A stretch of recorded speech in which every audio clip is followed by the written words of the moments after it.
उसके बाद देखते हैं अल्फाबेट क्या होता है। अल्फाबेट, तो अल्फाबेट यानी कि इसको हिंदी में कहा जाए वर्णमाला, यानी कि वर्णों की माला को ही कहेंगे वर्णमाला। तो इंग्लिश में क्या कहा जाता है? अल्फाबेट।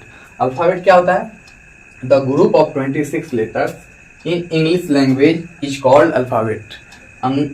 इंग्लिश लैंग्वेज में जो है 26 लेटर के समूह को क्या कहेंगे? अल्फाबेट कहेंगे। तो इस तरह से हम लोग देखें ऑर्थोग्राफी क्या होता है, लेटर क्या होता है, अल्फाबेट क्या होता है। अब हम लोग देखेंगे on the basis of writing how many kinds of letters, on the basis of pronunciation how many kinds of letters, इन दोनों चीज़ों को देखेंगे। तो इस प्रकार से ऑर्थोग्राफी का जो भी है टाइप्स ऑफ समाप्त होगा। आप लोग वीडियो में बने रहिएगा।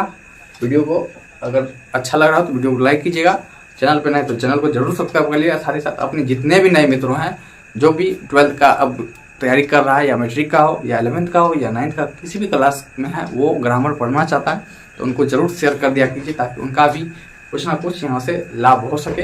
तो इसके लिए आप लोग एक महान रिसोर्स के रूप में है, तो आप लोग जरूर उनको शेयर कर दिया कीजिए। तो चलिए वीडियो में बने रहे, आगे हम लोग देखते हैं लेटर्स के टाइप्स को। चलिए अब देखते हैं लेटर्स के type on the basis of writing या प्रिंटिंग। उसके बाद देखेंगे on the basis of pronunciation letters के कितने टाइप्स होते हैं। तो सबसे पहला यहाँ पे आप लोग को दिख रहा है कि लिखा गया है कि on the basis of writing, या इसी को कह सकते हैं प्रिंटिंग, ठीक ना। प्रिंटिंग या राइटिंग के आधार पे लेटर्स के कितने टाइप्स होते हैं? तो लेटर्स के दो टाइप्स होते हैं। कितने टाइप्स होते हैं? There are 2 types of letters, जिसमें कि पहला है कैपिटल लेटर्स। क्या?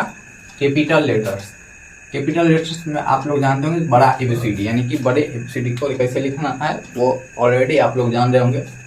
उसी को कहा जाता है ब्लॉक लेटर्स। क्या कहा जाता है? Block letters. आप अगर कोई भी फॉर्म फिल करते हैं तो उस पर लिखा रहता है कि फिल इन ब्लॉक लेटर्स। तो ब्लॉक लेटर्स मतलब होता है कैपिटल लेटर्स में फॉर्म को फिलअप करना है। तो इसलिए आप लोग जब भी फॉर्म को फिलअप करें तो वहाँ देख लिया कीजिए कि ब्लॉक लेटर्स में कहा जा रहा है या स्मॉल लेटर्स में कहा जा रहा है। तो इस तरह से आप लोग वहाँ पे ध्यान देना है कि ब्लॉक लेटर्स है या फिर स्मॉल लेटर्स है। तो ये बेसिकली राइटिंग्स के ही तरीके हैं, यानी कि प्रिंटिंग या राइटिंग्स के ही तरीके हैं। तो इसलिए इसको 2 टाइप्स में बांटा गया है, कैपिटल लेटर्स और स्मॉल लेटर्स। कैपिटल लेटर्स को हम लोग कहेंगे ब्लॉक लेटर्स भी कहेंगे, और दूसरा होता है स्मॉल लेटर्स। ये रहा on the basis of writing या प्रिंटिंग के आधार पर लेटर्स के टाइप। अब देखते हैं on the basis of pronunciation, उच्चारण के आधार पे जो है ना लेटर्स के कितने टाइप्स होते हैं। तो on the basis of pronunciation there are 3 kinds of letters. Pronunciation के आधार पे लेटर्स के 3 प्रकार होते हैं, जिसमें कि आप लोग सुने होंगे vowel letter, and second is consonant letter, and third is semi vowel letters। ये आप लोग हिंदी व्याकरण जो पढ़े होंगे तो उसमें भी आप लोग जानते होंगे कि उसमें वर्ण के 2 भेद होते हैं, स्वर वर्ण और व्यंजन वर्ण। लेकिन हम लोग इंग्लिश में जब भी पढ़ेंगे तो बेसिकली ये 3 टाइप्स के होते हैं, vowel letters यानी कि स्वर वर्ण, consonant letter यानी कि व्यंजन वर्ण, और third is semi vowel letter यानी कि अर्ध स्वर वर्ण। बेसिकली कॉन्सोनेंट लेटर में ही किसी किसी ग्रामर में आपको मिल जाएगा सेमी वोवेल लेटर, बट जानकारी के लिए हम लोग को सेमी वोवेल लेटर को भी जानना आवश्यक है। तो वोवेल लेटर क्या होता है? वोवेल लेटर जो के तो हिंदी में से कहते हैं स्वर्ण वर्ण। आप लोग स्वर वर्ण जानते होंगे कि वैसा वर्ण जो स्वयं की सहायता से बोला जाता है, यानी किसी दूसरे पे आश्रित ना हो, उसे कहते हैं स्वर वर्ण। सिमिलरली इंग्लिश का भी डिफिनेशन उसी टाइप का होगा कि लिखा गया the letter which is pronounced by itself is called vowel letter. वैसा अक्षर जिसका जो है ना उच्चारण खुद से हो उसे क्या कहेंगे? वोवेल लेटर कहते हैं। तो इसमें इंग्लिश अल्फाबेट में ऐसे कौन कौन से लेटर है जिनका उच्चारण खुद से होगा? तो वो है A-E-I-O-U। कुल मिला के बात करें तो वोवेल कितने होते हैं? वोवेल 5 होते हैं। कितने होते हैं? 5 होते हैं। पहला A, दूसरा E, तीसरा I-O-U। तो वोवेल साउंड ये सब है। क्या है? ये सब वोवेल साउंड है। ये पांचों क्या है? वोवेल साउंड है। पूछा जाए वोवेल साउंड कितने होते हैं तो A-E-I-O-U। इसी को हम यहाँ पे लिखे हैं हिंदी में अ, आ, हर्षई, दीर्घई, हर्षौ, दुर्गऊ, ए, ऐ, ओ, ओ। इसको इंग्लिश में लिखते हैं A फॉर अ, डबल A फॉर आ, I फॉर हर्षई, डबल E फॉर दीर्घई, U फॉर हर्षौ, डबल O फॉर दुर्गऊ, E फॉर ए, AI फॉर ए, O फॉर ओ, AU फॉर ओ। तो हिंदी में भी देखना है कि इसका उच्चारण जब भी हम लोग एग्जाम्पल देखेंगे तो इनको अच्छे तरीके से समझेंगे। तो बट जब वोवेल साउंड हम लोग जान चुके हैं कि 5 होते हैं A-E-I-O-U, तो वोवेल साउंड का फिर आगे वर्ड क्या होता है? तो आप लोग जानते होंगे कि आर्टिकल कितने होते हैं? 3 होते हैं, A, N और द। तो इसमें जब हम लोग N का प्रयोग करेंगे तो उसी को नोट में लिखा गया है, वॉवेल साउंड से शुरू होने वाले सिंगुलर कंटेबल नाउन के पहले एन का प्रयोग किया जाता है। वॉवेल साउंड से शुरू होने वाले सिंगुलर कंटेबल नाउन के पहले एन का प्रयोग किया जाता है। लेकिन नाउन कैसा होना चाहिए? सिंगुलर कंटेबल नाउन होना चाहिए। कैसा होना चाहिए? सिंगुलर कंटेबल, यानी कि एक वचन में वो गण्य संज्ञा होनी चाहिए। और शुरू किन से हो रहा हो? तो वो वॉवेल साउंड से शुरू हो रहा है, अर्थात ए ई आई ओ यू से शुरू हो रहा है। हिंदी में कहते तो अ आ सही दीर्घई हर्षऊ दीर्घऊ ए ऐ ओ, इससे शुरुआत होनी चाहिए। जैसे कि यहाँ पे देखते हैं एप्पल। सबसे पहले किसी को समझ नहीं आ रहा होगा सिंगुलर कंटेबल नाउन क्या होता है। सबसे पहले जानते हैं नाउन क्या होता है। थोड़ा सा हम लोग यहाँ देख लेते हैं नाउन क्या होता है। नाउन बेसिकली हम बात करती है नेमिंग वर्ड। क्या है? Naming word. नेमिंग वर्ड मतलब जो नाम का बोध कराता है वो नाउन कहलाता है। जैसे कि यहाँ पे लिखे एप्पल। एप्पल यानी कि किसी का नाम का, यानी कि कोई फल है तो एप्पल, एग अंडा, ये सब क्या है? नाउन है। अब इसमें हम देख रहे हैं नंबर। नंबर आप जानते होंगे दो टाइप्स होते हैं इसके, सिंगुलर एंड प्लूरल। क्या? Singular and plural.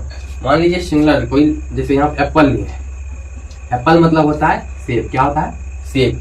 जब एक सेब की बात करेंगे तो एप्पल कह सकते हैं। जब एक से अधिक सेब की बात करेंगे तो इसको एस जोड़ना पड़ेगा। क्या? एप्पल्स। आप लोग नंबर में रूल पढ़े होंगे, एस या आई एस जोड़कर प्लूरल बनाया जाता है सिंगुलर को। जैसे यहाँ पे एग है तो एग माने अंडा। कितना अंडा? एक। बट इसमें एस जोड़ेंगे क्या आ जाएगा? अंडे। तो ये सब जो है ये प्लूरल काउंटेबल नाउन है। क्या? Plural countable noun. इसको कह सकते हैं पीसीएम और इसको क्या कह सकते हैं? एससीएम। एससीएम। तो वही लिखा गया है कि वॉवेल साउंड से शुरू होने वाले सिंगुलर काउंटेबल नाउन के पहले एन का प्रयोग किया जाता है। तो singular countable noun I hope आप सभी समझ गए होंगे, और प्लूरल काउंटेबल नाउन क्या होता है ये सारी चीज हम लोग आगे कवर करेंगे। जब noun, number, person, case, gender ये सब स्टार्ट की जाएगी तो सारी चीजों को हम लोग देख लेंगे बारीकी से। बट यहाँ पे थोड़ा सा भी देख लेना है कि सिंगुलर काउंटेबल नाउन क्या होता है, प्लूरल काउंटेबल नाउन क्या होता है। तो क्योंकि यहाँ पे हम लोग नोट में लिखे हैं कि वॉवेल साउंड से शुरू होने वाले सिंगुलर काउंटेबल नाउन के पहले किसका प्रयोग करेंगे? आर्टिकल एन का प्रयोग करेंगे। अब मान के चलिए एप्पल है तो पूछेगा कौन से आर्टिकल का यूज कर सकते हैं? ए, एन, द। बेसिकली हम लोग यहाँ पे ज्यादातर देखेंगे ए और एन का प्रयोग। क्या? ए और एन का प्रयोग। द स्पेशल केस में यूज किया जाता है। आर्टिकल जब पढ़ेंगे तो वो सारी चीज आप लोग को पता चल जाएगा, कहाँ दे का प्रयोग, द का प्रयोग करेंगे, कब ए एन। ये तो बेसिकली सिंपल है, क्योंकि वॉवेल साउंड से शुरू होने वाले सिंगुलर काउंटेबल नाउन के पहले इसका प्रयोग करेंगे एन का। एन मतलब होता है एक, ए मतलब होता है एक, यानी कि इससे क्या होना चाहिए? एक का बोध होना चाहिए। यहाँ देखिए एप्पल है तो एप्पल, यहाँ वॉवेल साउंड क्या है? ए है। ए से शुरू हो रहा है, बट हिंदी में देखें तो ए, तो यहाँ पे भी ए है और इंग्लिश में भी ए है, अर्थात इसके पहले एन का प्रयोग कर देंगे। तो इस तरह से आप लोग को बनाने दिया जाए तो आप लोग बना सकते हैं। जैसे एग, एग माने अंडा होता है। यहाँ वॉवेल साउंड क्या है? ई है, और हिंदी में उच्चारण क्या है? ए, इसलिए यहाँ पे एन का प्रयोग करेंगे। इंक पोट, आई से शुरू हो रहा है। आई क्या है? तो वॉवेल साउंड है। इंक पोट, हर्षई, ये क्या है? वॉवेल साउंड ही है, तो एन का प्रयोग करेंगे। उसी प्रकार आउल, ओ से शुरू हो रहा है और हिंदी में आ से, तो यहाँ भी एन हो जाएगा। अम्ब्रेला, और से शुरू हो रहा है, यू से शुरू हो रहा है, तो एन हो जाएगा। फिर आवर, आवर यहाँ एच है, बशर्ते निर्भर करेगा इस उच्चारण पे। हिंदी मीनिंग को भी देखना है इसका, हिंदी में उच्चारण कैसे आवर, यानी कि आ से आ रहा है, इसलिए यहाँ पे एन हो जाएगा।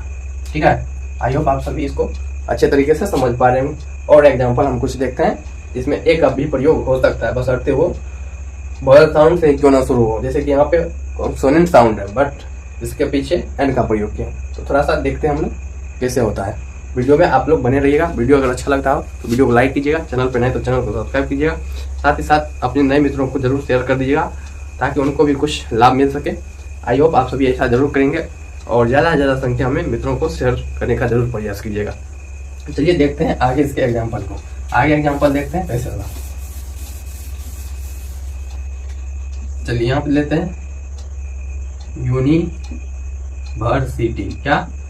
यूनिवर्सिटी। अगर इसको उच्चारण किया जाता है क्या था? यूनिवर्सिटी। यू यानी कि यूनिवर्सिटी, यूनिवर्सिटी। अगर पूछा जाए इसमें ए का प्रयोग करे या एन का, तो क्या आपको बताना है? यहाँ पे ए का प्रयोग करे या एन का, तो यहाँ पे एन अगर प्रयोग करते हैं तो ये गलत हो जाता है, क्योंकि यू से तो शुरू हो रहा है। यू क्या है, वॉवेल साउंड है, बट मैंने कहा कि इसका उच्चारण भी देखना है, हिंदी उच्चारण भी। तो यहाँ पे यो आ रहा है, तो यो क्या है, वॉवेल साउंड नहीं है, क्योंकि वॉवेल साउंड में क्या सब लिखा है, इतना ही चीज लिखा है, तो इतना चीज में नहीं ना आ रहा है, तो यानी कि ये हो गया कॉन्सोनेंट साउंड। क्या हो गया, कॉन्सोनेंट साउंड। तो hence we can say that this is wrong। तो अदरवाइज यहाँ पे यूज क्या होगा, कॉन्सोनेंट साउंड हो गया, तो यहाँ पे क्या हो जाएगा, ए का यूज होगा। ठीक है, इस तरह से हम लोग ए और एन का यूज कर सकते हैं। अब हम लोग देखेंगे कॉन्सोनेंट लेटर को, जस्ट इसी प्रकार होगा, थोड़ा सा चेंजेज होगा, और उसके बाद सेमी वोवेल लेटर, और इसके बाद आज यानी कि ऑर्थोग्राफी का जो भी एडिशनल नॉलेज है वो खत्म हो जाएगा। फिर एटिमोलॉजी को हम लोग देखेंगे, वीडियो में आप लोग बने रहिए। चलिए अब देखते हैं कॉन्सोनेंट लेटर क्या होता है। कॉन्सोनेंट लेटर यानी कि इससे पहले हम लोग देख वोवेल लेटर, अब देखते हैं कॉन्सोनेंट लेटर। तो कॉन्सोनेंट लेटर क्या है, बस जिससे व्यंजन वर्ण कहते हैं हिंदी में, तो आप लोग पढ़े होंगे, वैसा वर्ण या अक्षर जो स्वर की सहायता से बोला जाए उसे क्या कहते हैं, व्यंजन वर्ण कहते हैं। उसी प्रकार कॉन्सोनेंट लेटर क्या होगा, तो कॉन्सोनेंट लेटर को इंग्लिश में जब डिफाइन करेंगे तो इसके लिए आएगा definition, the letter which is pronounced, क्या करेंगे, pronounced, the letter which is pronounced with the help of vowel sound is called consonant letter. वैसा अक्षर जो वोवेल साउंड की मदद से बोला जाए उसे क्या कहेंगे, कॉन्सोनेंट लेटर कहेंगे। जिस प्रकार से वोवेल साउंड 5 थे, ए ई आई ओ यू थे, तो उसी प्रकार कॉन्सोनेंट साउंड कितने हैं, तो ये 19 है। कौन कौन है, तो वो है B C D F G H J K L M N P Q R S T V X और जेड, ये टोटल 19 है। कितने हैं, 19 है। कॉन्सोनेंट लेटर कहिए या कॉन्सोनेंट साउंड की कहिए, बात उतना ही है। हिंदी में कहे तो क वर्ग से य वर्ग तक, यानी कि ख से लेके य र तक का पूरा जो है वो कॉन्सोनेंट साउंड कहलाता है। अब उसमें लिखे थे वोवेल साउंड से शुरू होने वाले सिंगुलर काउंटेबल नाउन के पहले इसका यूज करते हैं, आर्टिकल एन का यूज करते हैं। बट इसमें कॉन्सोनेंट लेटर से अगर आरंभ होगा और कैसा नाउन होना चाहिए, तो वो सिंगुलर काउंटेबल नाउन होना चाहिए। उसके पहले किसका यूज करेंगे, आर्टिकल ए का प्रयोग करेंगे। तो आर्टिकल ए का प्रयोग करेंगे तो उसके लिए क्या देखना पड़ेगा, कॉन्सोनेंट साउंड से शुरू होनी चाहिए और नाउन कैसा होना चाहिए, सिंगुलर काउंटेबल नाउन होना चाहिए। जैसे कि यहाँ पे हम कुछ एग्जाम्पल लिखे हैं, आप लोग इसको देख के कर सकते हैं। देखिए काइट है, काइट मतलब पतंग होता है, तो काइट मतलब पतंग, तो ये नाउन कैसा है पूछा जाएगा तो आपको तो बताना है सिंगुलर काउंटेबल नाउन है, क्योंकि इससे एक का ही बोध होता है, जिससे एक का बोध होता है उसे सिंगुलर नंबर कहते हैं। तो काइट मतलब पतंग, इसको काइट कैसे लिखा जा सकता है, काइट। के क्या है, तो के कॉन्सोनेंट लेटर से शुरू हो रहा है और यहाँ पे भी क से, तो इसलिए यहाँ पे आर्टिकल किसका यूज करेंगे, ए का यूज करेंगे। टॉय, टॉय, टॉय माने खिलौना, टॉय से शुरू हो रहा है और यहाँ पे भी टी से, तो टी क्या है, कॉन्सोनेंट साउंड है, यहाँ पे फिर ए का प्रयोग करेंगे। यहाँ है डॉल, अगर इसमें एस लगा देंगे तो यहाँ पे ए आयन का प्रयोग होगा या नहीं होगा आप लोग को बताना है। अगर होगा ए का प्रयोग तो वो भी बताना है क्यों, अगर नहीं होगा तो वो भी बताना है क्यों। चलिए वैसे बता भी देते हैं। डॉल्स, डॉल्स यानी कि एस लगने से ये क्या हो रहा है, प्लुरल हो जा रहा है, तो ये प्लुरल काउंटेबल नाउन में चल जाएगा। वहाँ कहा जा रहा है सिंगुलर काउंटेबल नाउन होना चाहिए, सिंगुलर से प्लुरल जब भी जाएगा तो यहाँ पे एक से अधिक हो जाएगा, इसलिए ए एन का यूज नहीं करेंगे, क्योंकि ए एन का यूज जो है एक को बताने के लिए किया जाता है। तो यहाँ पे डॉल्स रहेगा तो तब नहीं होगा। अगर डॉल रहेगा तो इसका उच्चारण देखते हैं, डॉल, तो यहाँ क्या हो जाएगा, ए हो जाएगा। चेयर, चेयर माने कुर्सी, यानी कि कॉन्सोनेंट साउंड से शुरू हो रहा है और यहाँ हिंदी उच्चारण देखते हैं तो ये भी च वर्ग में आता है, तो ये हो जाएगा। इस तरह से आप लोग इसको भी कर सकते हैं। यहाँ पे देखिए यूनिवर्सिटी, पीछे हम बताए थे ए का यूज होगा, क्योंकि यूनिवर्सिटी, यूनिवर्सिटी यू से शुरू हो रहा है। उसी प्रकार यूनिक वो है, यूनिक तो यू से शुरू हो रहा है, यूनिक वो है, तो यहाँ पे ए यूनिक वो हो जाएगा। चाहे वो कॉन्सोनेंट वोवेल साउंड से क्यों ना शुरू हो, लेकिन हिंदी उच्चारण में कॉन्सोनेंट साउंड नहीं रहेगा तो ए का प्रयोग हो जाएगा। उसी प्रकार वोवेल कॉन्सोनेंट साउंड से शुरू हो रहा है, लेकिन वोवेल साउंड देखा जाएगा उच्चारण हिंदी में, तो अगर उच्चारण वोवेल साउंड का होगा तो एन का प्रयोग हो जाएगा। इस तरह से हम लोग इसको कर सकते हैं। साथ ही साथ अब हम लोग देखेंगे सेमी वोवेल लेटर क्या होता है। आज की इस वीडियो में हम लोग इतना ही देखेंगे, जो कि वोवेल लेटर देखें और कॉन्सोनेंट लेटर देखें। सेमी वोवेल लेटर को जस्ट नेक्स्ट वीडियो में देखेंगे और उसमें कुछ रूल्स है उसको भी आप लोग को करा दिया जाएगा, और साथ ही साथ इससे आपको बनाने के लिए भी अगर आप चाहते हैं तो वो आपको बुक प्रोवाइड यानी कि बता देंगे कि किस बुक से आपको बनाना है और उसे बना लेना है, और उसका सॉल्यूशन मैं वीडियो बना के डाल दूंगा, तो आप लोग देख सकते हैं। तो आज की इस वीडियो में इतना ही रखते हैं। अगर वीडियो अच्छा लगा तो वीडियो को लाइक कीजिएगा, चैनल पर नए तो चैनल को सब्सक्राइब कर लीजिएगा, साथ ही साथ ज़्यादा से ज़्यादा मित्रों को शेयर भी कर दीजिएगा। धन्यवाद, bye bye, take care, love you all.